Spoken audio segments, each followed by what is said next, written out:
nós estamos intensificando em todo o sistema difusora de comunicação a cobertura para as eleições. Você sabe que pela legislação, inclusive, nós temos agora um período de pré-candidaturas e o espaço está aberto em todo o sistema, rádio Difusora FM, também no nosso portal MA10 e aqui na TV Difusora para todos os pré-candidatos. Hoje nós vamos conversar aqui com o pré-candidato ao Senado, o Everton, com a presença do pré-candidato à presidência da República, Ciro Gomes. Vai ser anunciada hoje a pré-candidatura ao Senado do deputado Everton, líder das minorias na Câmara dos Deputados, e é com ele que nós conversamos a partir de agora. Participa conosco aqui John Coutrinho, nosso comentarista de política. Bom dia aos dois. Bom dia, Adalberto. Bom dia, Adalberto. Bom dia a todos os telespectadores do Bom Dia Maranhão. Deputado, a gente percebe, em relação à população, aos eleitores, uma certa dificuldade, às vezes, de entender qual é o papel de um senador da República. Às vezes fala muito sobre a atividade do deputado, né, lá no Parlamento, lá no Legislativo, mas no Senado há uma certa dificuldade do Maranhão das pessoas identificarem, às vezes até em quem foi que votou para o Senado nas últimas eleições. Por que o senhor entende que isso acontece? Primeiro porque a cultura nossa maranhense foi sempre de eleger senadores na chapa do seu governador. Então, geralmente o povo vota no governador e leva o senador a reboque. Nunca teve no Maranhão a cultura de se ter pré-campanhas e a campanha efetivamente do próprio candidato ao Senado. Hoje o papel constitucional das casas, elas são muito claras. Quando muitas das pessoas perguntam, vem cá, por que aquele dia tu estava na sessão e como deputado e tinha lá aquele presidente do Senado conduzindo a casa? Né? Nós temos a união das duas casas, é o Congresso Nacional. Então, a Câmara dos Deputados e o Senado Federal. O Senado ele tem atribuições próprias, além de ser uma representação de Estado. A da Câmara é uma representação do povo, por isso que a quantidade de cadeiras são proporcionais. O Maranhão nós temos 18 vagas, lá no Piauí se tem já 11 ou 12 vagas. Vários estados são uma quantidade diferente de acordo com a sua população. Já Minas Gerais são mais de 50 e no Senado não, são 3 representantes por estado.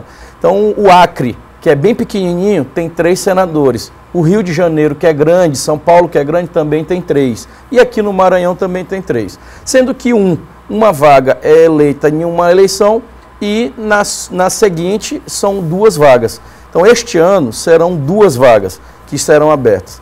E o papel hoje principal, além de ele julgar, processar, escolher ministros, ter um papel diretamente ali como fiscalizador direto do Executivo, ele tem um papel muito importante de fazer a revisão da Casa Legislativa, da Câmara dos Deputados, assim como a Câmara também faz a revisão do Senado. Enfim, é uma casa que se tem muita força política e se você souber e quiser de verdade trabalhar para ajudar o seu governador, os seus municípios, as cidades, as pessoas a trazer projetos estruturantes importantes para melhorar a vida das pessoas, com certeza você tem. E eu tenho aqui vários exemplos no Brasil afora, onde as bancadas unidas, elas ajudaram muito a enfrentar diversos problemas que os seus estados viviam. Deputado, mais uma vez, bom dia. Bom dia, Dom. Entramos no recesso parlamentar em Brasília, os deputados estão em recesso, mas é importante informar, esclarecer para os nossos telespectadores em relação às pautas que estavam ali tramitando no Congresso. Por exemplo, a questão da privatização da Eletrobras, que influencia diretamente as pessoas até de camada mais baixas. Como é que está essas pautas nacionais, como está a discussão e para posterior, depois da volta dos parlamentares, como está sendo discutido isso? Olha, um ano muito difícil, eu tenho dito ao longo de todo o semestre, de toda essa legislatura, quis Deus e permitiu que eu tivesse no mandato, vivendo e presenciando, sendo testemunha de muitos momentos difíceis ali dentro da Câmara e vivendo no nosso país. Hoje você tem aí 13 milhões de desempregados, quase 60 milhões de brasileiros estão acordando agora com seu nome no SPC e no Serasa. As pessoas muito chateadas e com razão com a política. Você pega aí um único país do mundo que tem coragem de agiotar de forma oficial o seu povo, o seu trabalhador, é o Brasil. Você pega aí os bancos quase 200, 300% de juros ao ano no cartão de crédito e no cheque especial, a conta de energia mais cara, o gás mais caro, o poder de aquisição de consumo do nosso trabalhador está aí enfraquecido. Nós votamos, a Casa votou aquela reforma trabalhista que nós tanto denunciamos, que ela precarizava e precariza, sim, o direito e a força do nosso trabalhador. Nós temos aí projetos ali difíceis que foram colocados naquela casa, como é o caso da privatização, que hoje o governo ainda não desistiu. Querem porque querem privatizar a nossa Eletronorte, a Eletrobras, aí mais a nossa conta de energia mais cara. Falar nisso, eu tenho um projeto importante que acaba com a taxa de religação, porque só a pessoa que deixa cortar a energia já está dizendo que ela não tem condição de pagar ou teve algum problema financeiro. E aí quando ela tem que religar, às vezes com um pouco de comida na geladeira, com serviços essenciais dentro de casa, às vezes ela fica sem condição e ainda tem que pagar uma taxa, depois que ela consegue pagar, ainda tem que pagar uma taxa para mandar religar. É abuso em cima de abuso. E a gente tem aí pautas da política mesmo da casa, além das privatizações, o entreguismo que houve, as pessoas ainda não compreenderam o que foi esse negócio da Petrobras quando se abriu o mercado dela internacional, principalmente para a exploração do nosso pré-sal, aquelas riquezas nas águas profundas do Brasil que eram para estar sendo sim exploradas, mas para ter retorno diretamente para a educação e para a saúde, pelo contrário. Agora no final do semestre, a gente ainda teve um grande embate e eu quero aqui anunciar para todos os servidores públicos que tivemos uma grande vitória, que foi a derrubada do relatório do artigo 92 e do 92A e do 1717 e do 13, que tratavam justamente sobre a redução de 10% do gasto público, que lá é justamente a diminuição de dinheiro para as universidades e para o serviço público, e também o congelamento do reajuste dos nossos servidores, inclusive com índice de inflação. Ou seja, é como se o trabalhador fosse o maior problema hoje para a crise. Nós temos países desenvolvidos como a Alemanha, que tem a hora maior trabalhada da sua região, ali da Europa, e maior do que o Brasil, a hora trabalhada do Brasil, do trabalhador comparada. E nem por isso a Alemanha está em crise ou ela é fraca no seu mercado. E assim nós temos vários outros países, que a hora trabalhada do trabalhador ela é maior, mas em compensação existe produção, existe riqueza, existem empresas fortes porque existem trabalhadores fortes. Então, John, o resumo que eu faço desse semestre foi um semestre muito difícil. Tivemos a intervenção militar no Rio de Janeiro. Essa intervenção eu sempre comparo, enquanto tinha tanque do Exército e soldados no Rio de Janeiro do presidente Temer lá, para dizer que vai combater a segurança, que não resolveu coisa nenhuma, aqui no Maranhão houve uma intervenção educacional. Você imagine só, na crise que a gente está vivendo, o governador Flávio Dino construiu quase 700 escolas construídas ou inauguradas durante o seu mandato, nos seus 3 anos e meio de mandato. O prazo de inauguração encerrou no dia 6 de julho. Eu tive a oportunidade do mês de junho todo andar com ele pelo Maranhão, inaugurando escolas. Foram uma escola por dia durante o mês de junho, escolas em povoados, em locais que realmente não tinham acesso. Então, esse primeiro semestre foi um primeiro semestre de muita luta. Nós travamos muitas matérias difíceis lá na Câmara, fizemos a denúncia da prisão ilegal e injusta do presidente Lula, visitamos ele lá em Curitiba, conversei muito com ele, porque é importante a gente estar atento realmente ao que está acontecendo nessa discussão nacional e principalmente ali dentro da casa.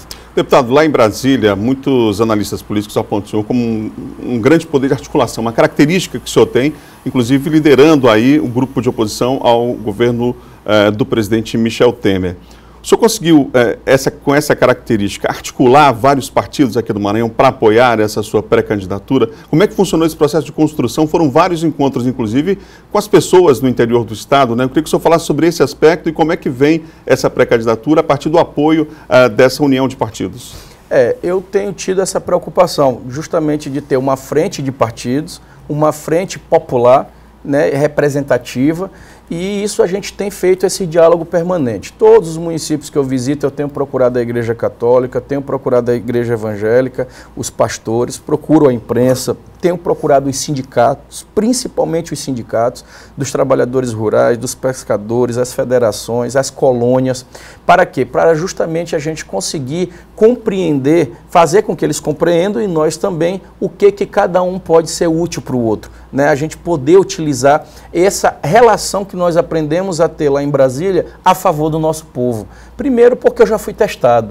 Eu fui contra o impeachment da Dilma, muita gente me criticava dizendo que eu estava protegendo ela e eu dizia que remédio para governo ruim é voto, não era golpe.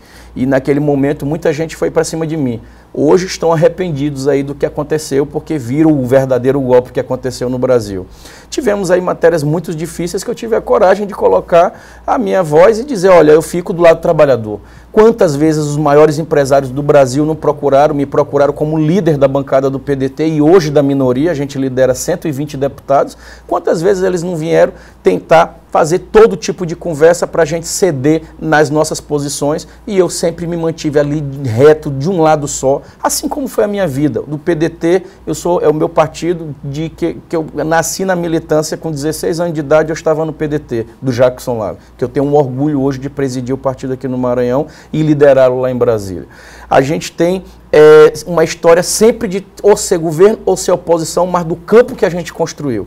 Então é importante a gente compreender que essa construção que nós fizemos dos partidos, ela veio ser consequência justamente dessa boa relação. Chego hoje lançando a minha pré-candidatura com o apoio de praticamente todos os partidos que estão no campo político que apoiam a reeleição do nosso governador Flávio Dino, e isso é muito importante, porque se os partidos que apoiam o governador Flávio Dino estão apoiando o deputado Everton, é porque com certeza eles e o governador Flávio Dino, que é um homem de bem, ele largou a magistratura, era um juiz federal que conhece as leis, sabe que não é fácil você sair do conforto de um cargo vitalício para ir para um teste de um concurso público que se encerra a cada 4 anos para se submeter justamente a essa vocação de servir o povo.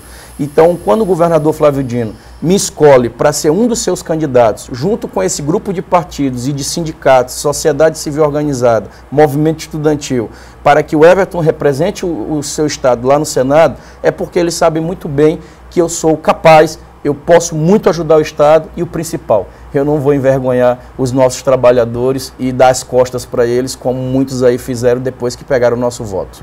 Deputado, hoje é o pré-lançamento da sua candidatura ao Senado e estará presente o presidenciável Ciro Gomes. Mas o senhor é um defensor do ex-presidente Lula, inclusive é contra a prisão dele. O senhor apoia o Lula ou apoia o Ciro Gomes, ou o senhor vê mais na frente prospectado um apoio aí do Lula ao Ciro? Eu tenho conversado muito com o nosso campo político. A minha visita com o presidente Lula, há poucos dias atrás, na nossa pauta esteve justamente as candidaturas do nosso campo, porque na comissão que nós visitamos tinha um representante também do PCdoB. E ele lá dizia, olha, eu há mais de 20 anos atrás, quando foi criado a regra do segundo turno das eleições, eu fui um dos incentivadores dela, porque justamente que no primeiro turno você tem condição de medir as forças, cada um colocar o seu tamanho, e no segundo turno você tem condição de uni-las. Então você tem condição de projetar melhor o seu partido. Então o próprio presidente Lula incentiva que o nosso campo político progressista ele tenha assim as suas marcas e tenha as suas candidaturas. O PCdoB vai ter o seu candidato, o PSOL tem o seu candidato e o PDT tem o seu candidato, que é o ex-governador do Ceará, ex-prefeito de Fortaleza, ex-ministro da Fazenda, o economista e também advogado, ele é professor de Direito Constitucional, o Ciro Gomes. Então eu tenho hoje essa responsabilidade política e essa tarefa de ajudá-lo a conduzir a sua campanha aqui no Estado. Assim como eu também defendo de forma intransigente a nossa Constituição. Então eu sou contra a prisão injusta do presidente Lula, primeiro porque todos sabem, e agora no domingo retrasado ficou mais do que claro, que a sua prisão, ela tem sim motivações políticas, e a gente sabe que muita gente não quer ver ele solto porque tem medo de ele virar presidente do Brasil de novo. E democracia não é você ter medo e outro poder se envolver na política. A democracia é o povo votar. Quem julga político tem que ser o povo. Então, o povo que tem que dizer se quer o presidente Lula, se quer o Ciro Gomes, se quer a Manuela, se quer o Bolsonaro ou se quer outro candidato. E aí é eles que vão dizer. A gente tem que levar as ideias e conquistá-los. Então, nós somos sim do movimento Lula Livre, assim como sou do PDT, que tem candidatura própria, e estaremos aqui ajudando e apoiando o companheiro Ciro Gomes, como qualquer outro companheiro dos partidos do nosso campo progressista que vá para o segundo turno. Deputado, obrigado pela entrevista. Confirmando o lançamento hoje, então, o horário, o local? Confirmado, hoje às 17 horas estarei esperando todos os trabalhadores, a juventude, os amigos, lá no Centro de Convenções do Multicenter Sebrae, para conversar conosco. O governador Flávio Dino confirmou presença, o Ciro Gomes confirmou presença, nosso presidente nacional do PDT, Carlos Lupe, estará presente também, prestigiando o evento, o nosso prefeito Edivaldo, a minha colega, companheira de chapa, deputada Elisiane, também estará presente, assim como dezenas de prefeitos, dezenas de deputados e, mais importante, você, o trabalhador, estará lá prestigiando o início de uma nova história que eu vou construir junto com você no Maranhão, que é a história de dizer, pela primeira vez, estamos elegendo um senador que veio das bases, de uma família que é a verdadeira família mais poderosa do Brasil, que é a família dos professores, dos técnicos agrícolas, a família dos trabalhadores. E é essa que eu vou representar lá no Senado Federal.